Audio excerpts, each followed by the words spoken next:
Good evening, I'm Kevin Christopher. And I'm Nancy Cox. Thank you for joining us at 6. Before we get to the big story, I want to update you about the breaking news in Franklin County we've been following. 6 people, including a baby, are hurt after a head-on crash on US 127 North near Peaks Mill Road. Jacqueline Nye is live at the scene. She joins us now with the latest developments. Nancy, Kevin, now the sheriff's office says 6 people have been taken to the hospital, 3 people and a baby from a Ford Fusion, and 2 people from a pickup truck. Now the sheriff's office says that the investigation is still in the beginning stages, but the Franklin County Sheriff's Office says the pickup truck was driving on US 127 North when the truck hydroplaned and struck the Ford Fusion head on. Right now, obviously, it's upside down. The tires, one of them are near bald, and you know, you always got to, this time of the year, you always got to check your vehicle equipment, make sure you got good tires on to prevent these types of crashes happening. Investigators say 2 of the 6 people taken to the hospital are in serious condition, and one of those people is the baby's mother. Those 2 people will be taken to UK Hospital. Covering the news live in Franklin County from the LEX 18 mobile newsroom, back to you. We saw rain today. We continue to see rain tonight. We will see it tomorrow as well. Nice round numbers from our Weather Bug Network. It's kind of interesting to see. An inch even, Kentucky School for the Deaf in Danville. Right at 8/10, Bourbon County Middle School in Paris. Right at 7/10, Lexington. Oh, golly, it just updated. 7100ths now. And 7600ths out of West Liberty and over there in Morgan County. So there you go. It's live when it's updating like that. We have plenty of rain on the Max Track Doppler. And again, we're just seeing pockets of heavier rain around. It'll be with us through the night tonight. Future Track continues to show plenty of rain through the night. A lull once in a while. We get a little fog in the lulls, but then the rain comes back. Now tomorrow ends up being more showery than today, not the steady rain that we've been seeing throughout the day today. It's also possible late in the day, enough cold air may tap into the system. A couple of snowflakes could fly just in time to begin officially the winter season. 5:23 tomorrow evening. It is winter. The sun is over the Tropic of Capricorn. Our shortest daylight hours, our longest night. The sun's at its lowest point in the sky. All of that and more as we get into winter. We'll talk more about your Christmas forecast in just a minute. Maybe it'll stop raining in January. Thank you, Bill.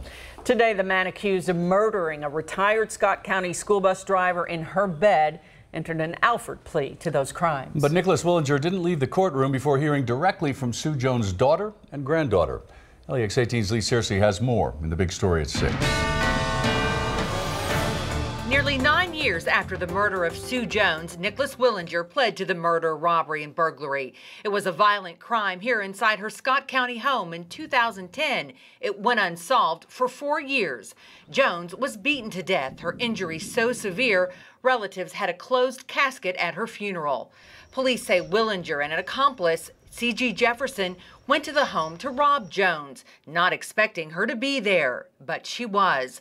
Jefferson plotted the break-in and has pled guilty to burglary, but denies having anything to do with the killing. In court, Willinger stopped short of admitting to the crimes, but with his Alford plea, he understood there was enough evidence to convict. Jones' daughter, Gail, did not hold back. And oh God, you learned what you've done is so wrong. You don't care, do you? You really don't. This is the sad part. You just don't understand. The judge sentenced Willinger to 20 years, but he gets 5 years credit for time served. He was already sentenced on federal charges related to child porn. In Scott County, Lee Searcy, LEX 18 News. The woman accused of killing her newborn in Clay County last week has been indicted for murder. LEX 18's Michael Burke spoke with the Commonwealth's attorney minutes after he got the indictment he wanted. If she's found guilty, Commonwealth's attorney Gary Gregory plans to drop the hammer on Amber Bowling. The maximum that we can possibly get under law, we will seek the maximum. Investigators interviewed Bowling, as they did with each resident of this complex, and they decided there was enough evidence to arrest her in connection with the death of a newborn. The body found in a trash bag by this staircase, likely several days after it had been thrown from a balcony. Today, a grand jury returned to Gregory an indictment on a murder charge. What is more helpless or defenseless in human form than a newborn baby? And why? would anyone do such a thing? No one knows the answer to that. What we do know is that the people who live here have been devastated by this, from the family who found the infant to all of their neighbors. In some way, this becomes a trial about all of them. When you live in a small county like this, the community, the emotional response of a community, my goodness, man, grows in a hurry. Growth, which has been fueled by another high-profile incident within Gregory's jurisdiction, as he will be seeking the death penalty in Paul Douglas Sizemore's triple murder case. Unfortunately, we've had a bad run here in the last 2 weeks. Covering the news in Clay County, Michael Burke, LEX 18 News.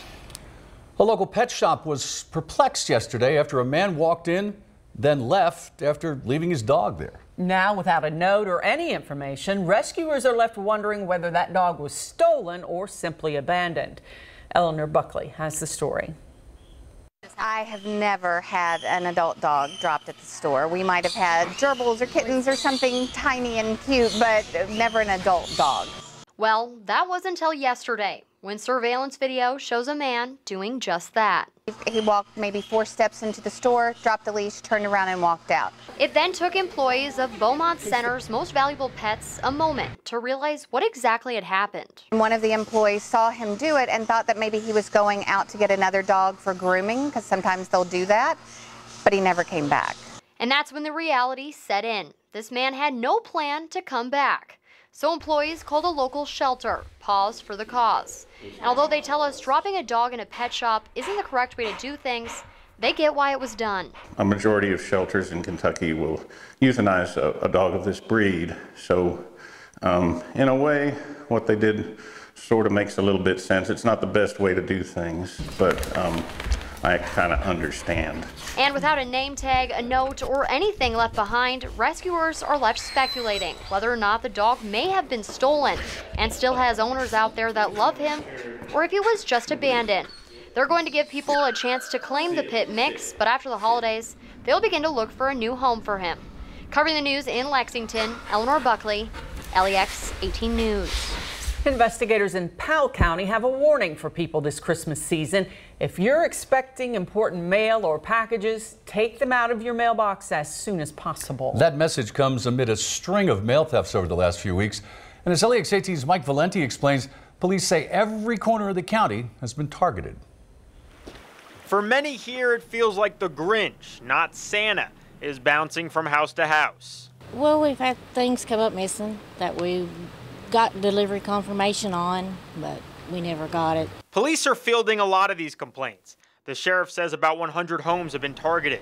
Stanton police today issuing a list of roads where mail was reported to have been taken and asking people to produce any security footage they may have. Police say these thieves are just going mailbox to mailbox, picking out what they like, particularly money, and then getting rid of what they don't. I think that's terrible. I know some people get their medicines through the mail. And they've apparently been emboldened to the point where they're taking mail during the day and swiping packages off porches. A lot of our neighbors have had stuff taken off the porches. It's just been a mess. Jamie Hall is keeping a close eye on her mailbox after about a dozen items she was expecting were stolen, including Christmas gifts for her kids. If whoever's doing it is watching, please think of who you're stealing from, because you could be ruining some child's Christmas. Covering the news in Powell County, Mike Valenti, LEX 18 News. If you feel like you've had mail stolen, you can file a claim at the USPS.com website or call the Powell County Sheriff's Office. Thousands of gifts have been selected at Lexington's Faith and Community Christmas store this year. So that means thousands of kids will have something to open Christmas morning. Carolina Buchek reports.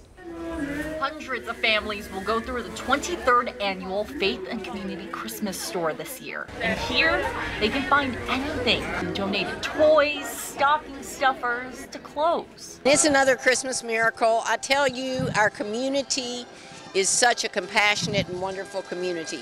People in need who picked up a ticket can choose anything they like. And so far, thousands of families have been through here, making sure every child has a present to open on Christmas morning. There'll be over 4,200 families. We won't know till we finish because, like the grandmother comes and she's shopping for 3 families. And volunteers say what makes this store so special is the environment. Everyone gets to shop just like they would in any department store. These are pre-loved, gently used, and new gifts, but you'd think that they were shopping at the finest store in New York. And the most important thing of all, the community's generosity will make sure many kids have presents to open on Christmas morning. Covering the news in Lexington, Carolina Buchuk, LEX 18 News. That's great. It is the most wonderful time of year, and one man is on a mission to make sure people across central Kentucky have a very Merry Christmas. Watch as Father Christmas works to make a difference for total strangers this holiday season. That's next on LEX 18 News at 6.